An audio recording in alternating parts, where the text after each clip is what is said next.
host of the Gridiron.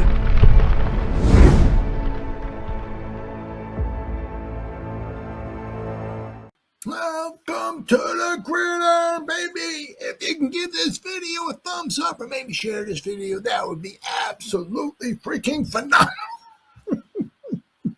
If you subscribe to my channel, thank you. If not, please go down below, hit the subscribe button, hit that bell icon. That way, next time I go live or if I put a video out, you'll be notified. And it's free of charge. What do you got to lose? It's totally free of charge. But if you are subscribed to my channel, thank you. I greatly appreciate it. If you want to help support my channel now, in the description box below, very top link in the description box, takes you to my membership page. I got 3 different membership levels. Each one has their own little perks to them. So once again, if you want to help support my channel, it would mean so much to me. And I thank you in advance. Thank you. And also, finally, just below that link, there's another link takes you to my Facebook group. It's called the New York Giants, The Gridiron. It's my Facebook group. We have over 9,500 members in the group.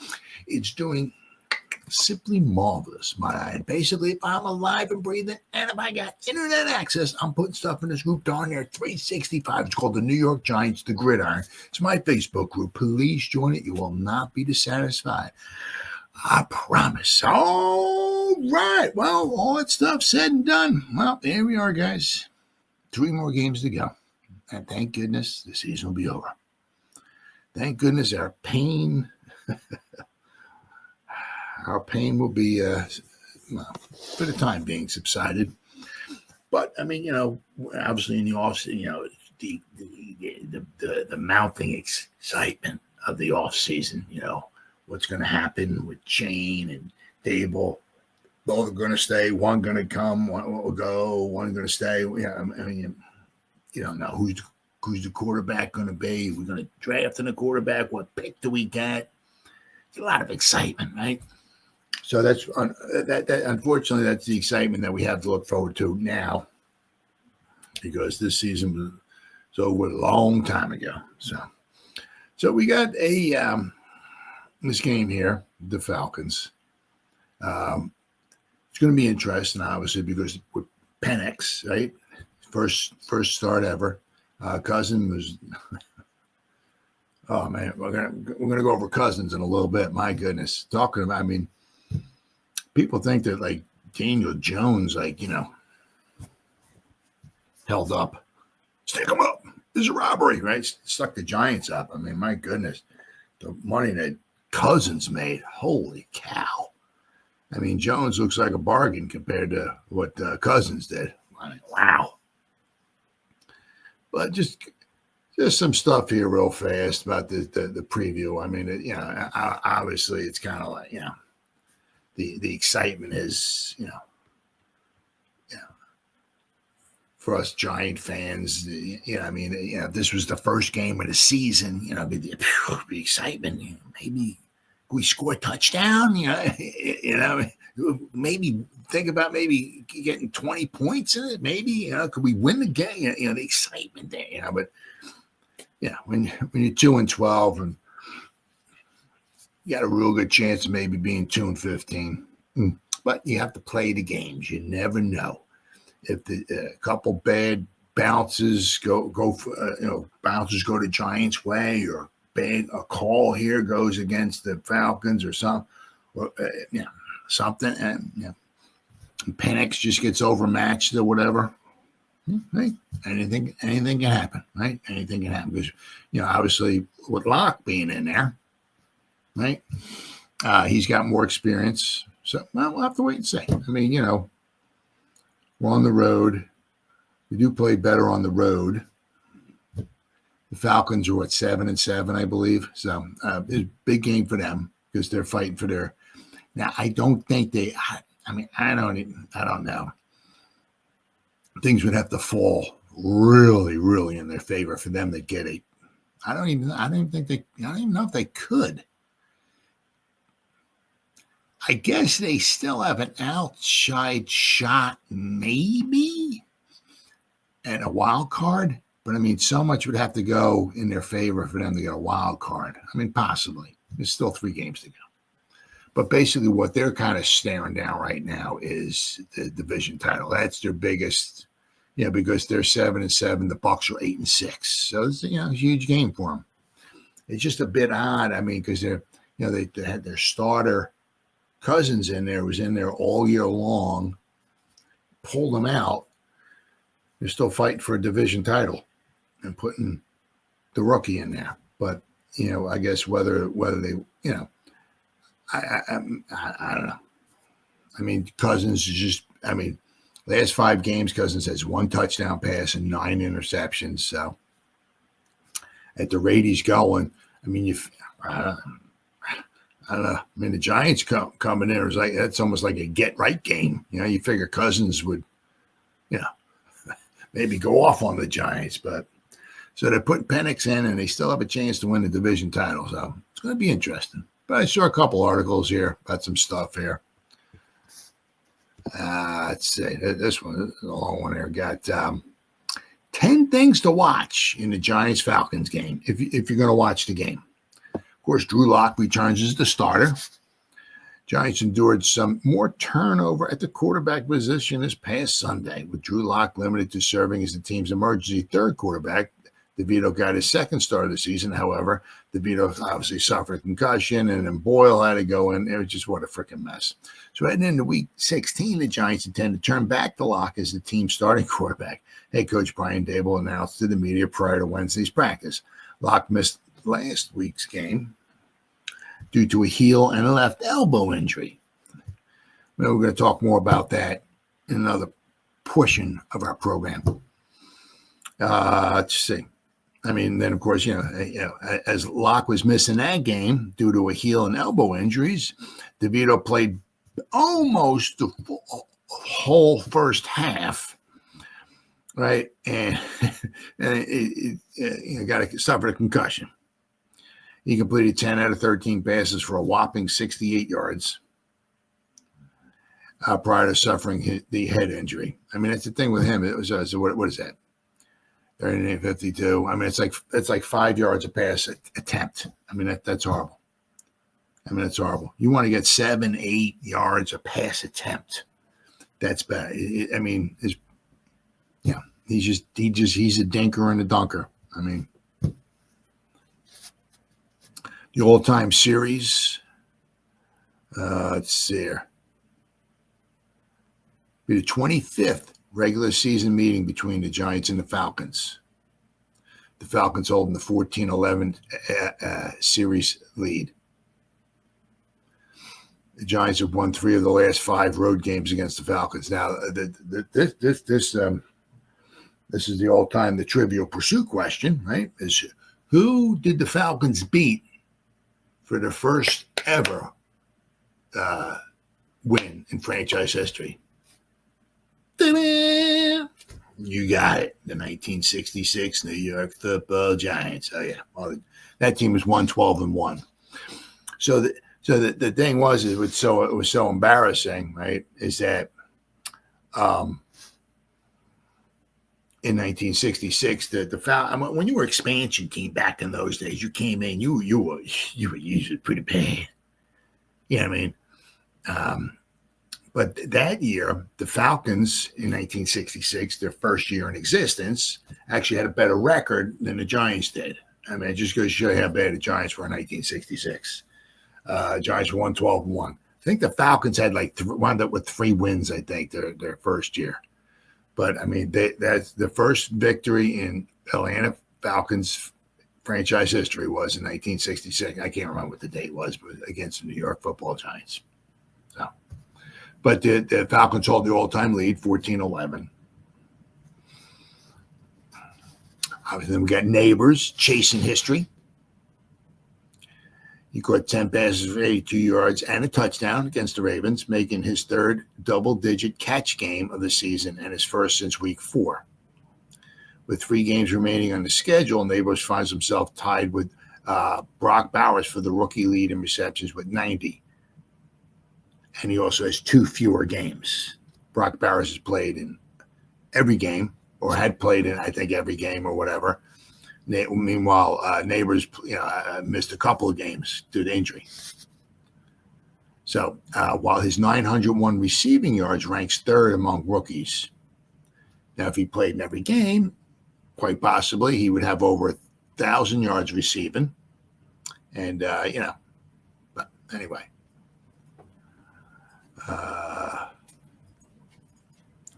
Burnsy. Good old Burnsy here, right? Giants defense has also been ravaged with injuries this season, especially up front. Dexter Lawrence obviously placed on the injury reserve. Kayvon Thibodeau had a stint on the IR. But one player has been able to, and obviously Azeez Ojulari, shocking. When have you heard this before? Azeez Ojulari, injured. But obviously one player has been able to fight through various ailments to play every game this season has been Brian Burns. Now you got to give him a lot of credit, man. Even going back to training camp, he's always had something wrong. Always been something wrong with him. Always something, but he's always answered the bell when it comes time, to play. So got to give the guy a lot of credit. On a horrible team, the guy goes out there every week and just plays. I said Michael Penix to make his first start. What's up, buddy? Yeah. Falcons made the news Tuesday night when they announced that the veteran Kirk Cousins was being benched in favor of rookie Michael Penix Jr. Atlanta raised some eyebrows during the offseason when they selected the quarterback out of Washington with the 8th overall pick in the draft, less than 2 months after they signed Cousins to a large multi-year contract. In 14 games this year, Cousins threw for 3,508 yards, 18 touchdowns, and a league-high 16 interceptions, which paved the way for head coach Raheem Morris to make the decision to turn to the rookie.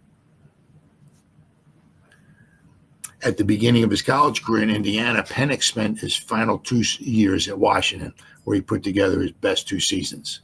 6'2", 220-pound lefty, threw for 4,641 yards, 31 touchdowns, and 8 interceptions in 2022. Followed up with the 4,903 yards, 36 touchdowns, and 11 interceptions last year. His passing yards in his final season led the nation and helped him earn a runner-up finish in Heisman Trophy. So it's going to be interesting. He's got some tools, but, how many quarterbacks come out of college, good stats, and don't do well in the pros? But it's going to be very interesting. I hope he doesn't do good against the Giants, but I wish the guy nothing but the best. I mean, the one problem that the league has is there's certain positions that there's just, we got 3.900 quadrillion people on the face of the earth, and we can't field 32 quarterbacks in the league. We have a hard time maybe with 32 like left tackles. This is one of the reasons why I think it's very difficult for expansion. Like expanding, whatever. But, expand into more teams. It's like, what are you expand to? You only have 20 quarterbacks in the entire world. So you're going to, expand to 40 teams or 36 teams? So you're going to have 20 teams that have quarterbacks and actually take them to Super Bowls. And then you're going to have 20 teams who are just floundering around looking for a quarterback. As I said, there's always quarterbacks out there, but quarterbacks who play at a high level, and that's one of the problems, this league has, is that, it's super competitive. The quarterback position is obviously so difficult. It's not, obviously, it ain't easy or everybody be doing it. But so I wish them well. As I said, the league needs, it's exciting, with these young quarterbacks coming in. And you wish them nothing but the best, I said, because, the league needs quarterback. Every year, you go, into the draft and there's like 6, 7, 8 teams that need quarterbacks every year. And when the next season's over with, guess what? There's another. So, that need quarterbacks every year. Every team obviously wants about a quarterback, but is that a long-term quarterback? Is that a quarterback can take you to the prom? It's like with the Giants, they've thought maybe Daniel Jones could or whatever. He ain't the answer. Drew Lock's not the answer. Tommy DeVito's not the answer. Tim Boyle's not the answer. Daniel Jones is gone. So Giants need a quarterback. Yeah, one of those teams that need quarterbacks. I mean, you look. I mean, you look at the draft. I mean, there's teams every year need quarterbacks. So wish the guy nothing but the best. Obviously, maybe not against the Giants, but hopefully he does well. What's up, buddy? Vinny G-Man's in the house. Say because the league needs quarterbacks. Let's see here. I got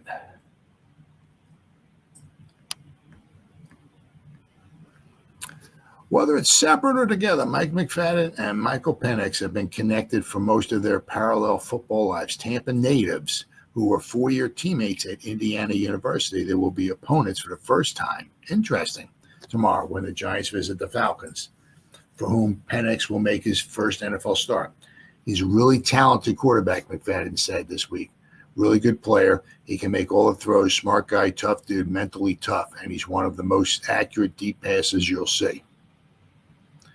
There's never been any doubt about his talent. The question about him has been injuries. He's had so many season-ending injuries in college. Those injuries are a significant part of Penix's story. McFadden and Penix were Hoosiers together for 4 seasons, and in each one, Penix's season ended prematurely. In 2018 and 2020, the culprit was a torn ACL. His sophomore season was cut short by a dislocated SC joint in his non-throwing shoulder, and 2 years later, it was a dislocated joint in his left shoulder. Now, the one thing is, is you figure, I don't know, obviously, I don't know, but, was his injuries due to getting hit multiple times? I don't know. So, I mean, maybe coming, the Giants, some of the, I see some comments, why did we draft Penix? Like in some of these groups and stuff like that. Well, I mean, if the guy's has had 4 season-ending injuries in college, and he's going to stand behind this offensive line, and we can't even get guys to make it through half a game without getting injured at the quarterback position. I mean, what do you think Penix is going to do? I mean, it's just so. Like I said, I wish the guy nothing but the best, but imagine if Penix was on the Giants, Neil would be in. Oh, woo! Good times. Oh yeah. Oh man. Man, that's. Oh my goodness. Let's see. Said the 2 Floridians parted ways in 2022, and McFadden obviously went to the Giants with the 5th pick. Penix transferred to the Washington in his 2 seasons in Seattle. He threw for 9,500 yards, 67 touchdowns. Also playing just 20 snaps and throwing 5 passes in the Falcons' first 14 games, Penix will become the first quarterback to make his NFL starting debut versus the Giants since Dak Prescott did on September 11, 2016. That was the 2016. Actually we beat him that game. That was the first game of the season against Dallas in 2016. That was the year that we went to the playoffs in 2016. That was Victor Cruz's final touchdown reception in a New York Giants uniform.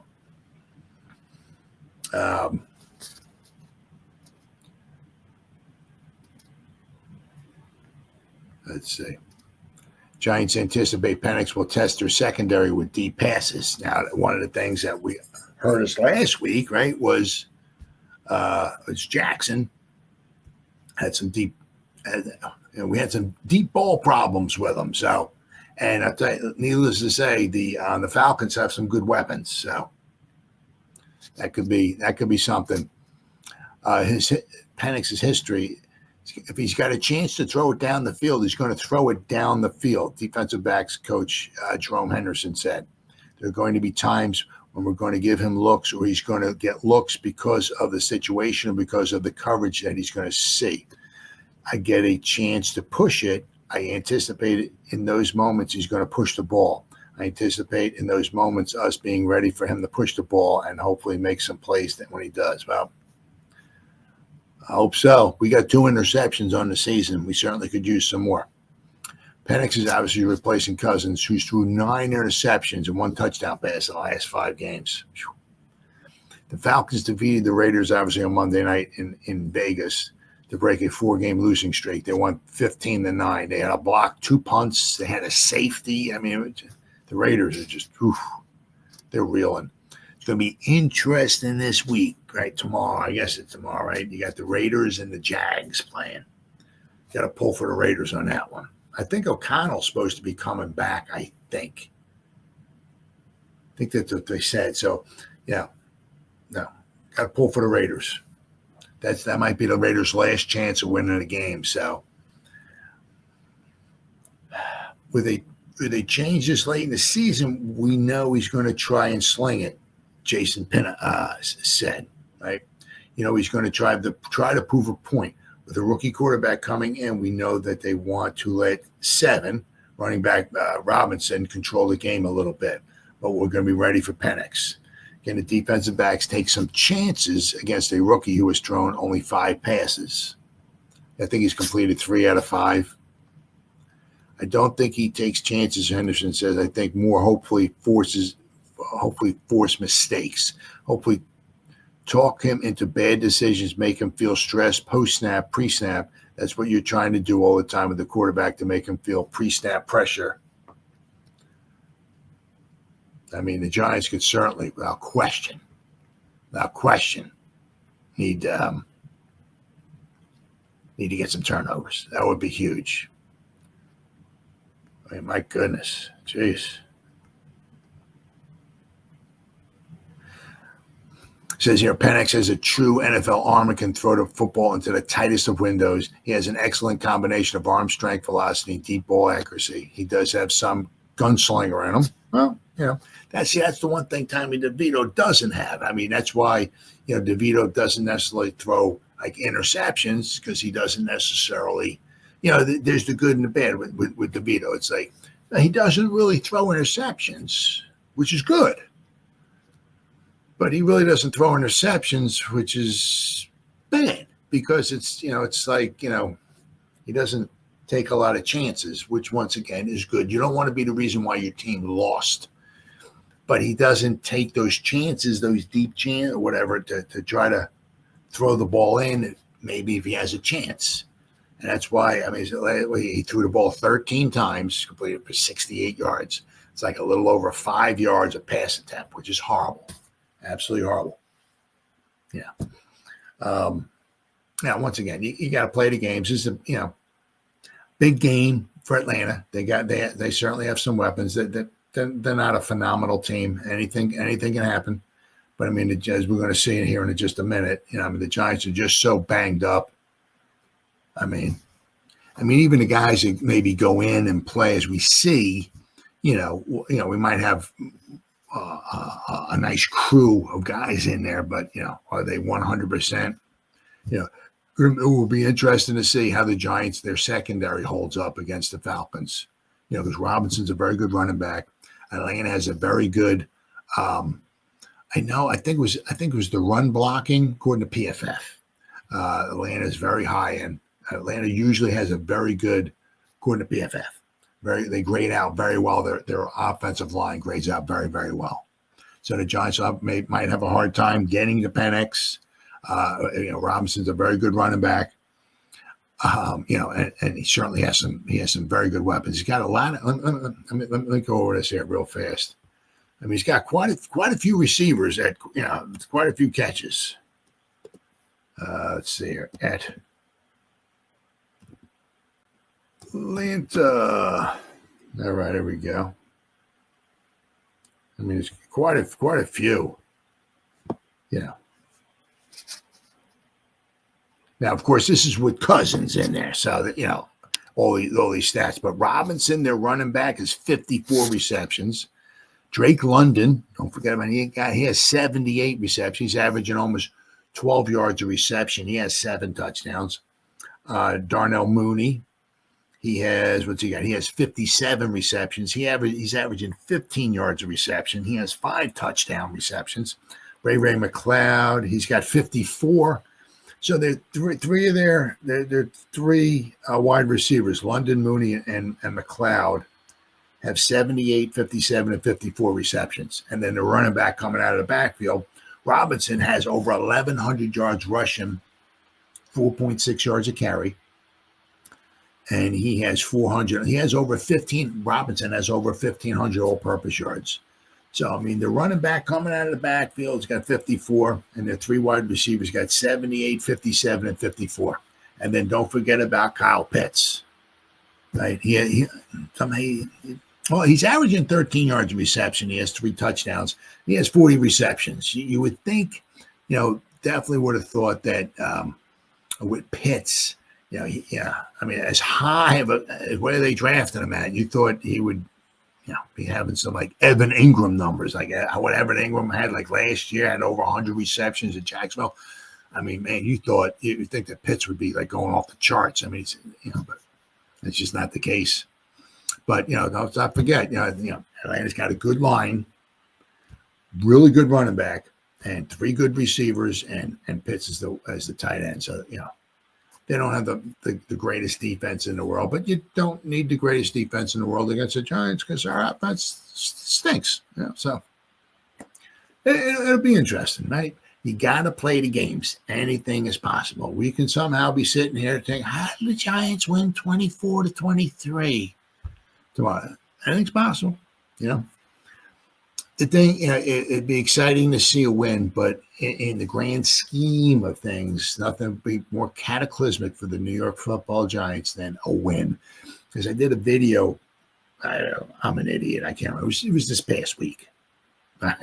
It's about as much as I can remember. Where the worst thing for the Giants would be to win a football game. Now, of course, you're not telling Daboll this, Daboll's not telling his players this. Guys, we need to lose. That's not happening. They're going out to win the football game. No question. But the most damaging thing to the Giants would be to win a game because with their strength of schedule is rather high. If they were to win a game and get 3 wins, they would go from second place. I've seen we're number 1, we're number 2, whatever. But I think that we would go from second place to down like number 7. Because our strength of schedule is so tough. Schedule is so tough. So then that would put us out of, we would get a decent player. There's decent players out there, but that would pretty much eliminate us from any quarterbacks. If we were thinking of Shador or Cam Ward, forget about those guys. So, but once again, anything's possible.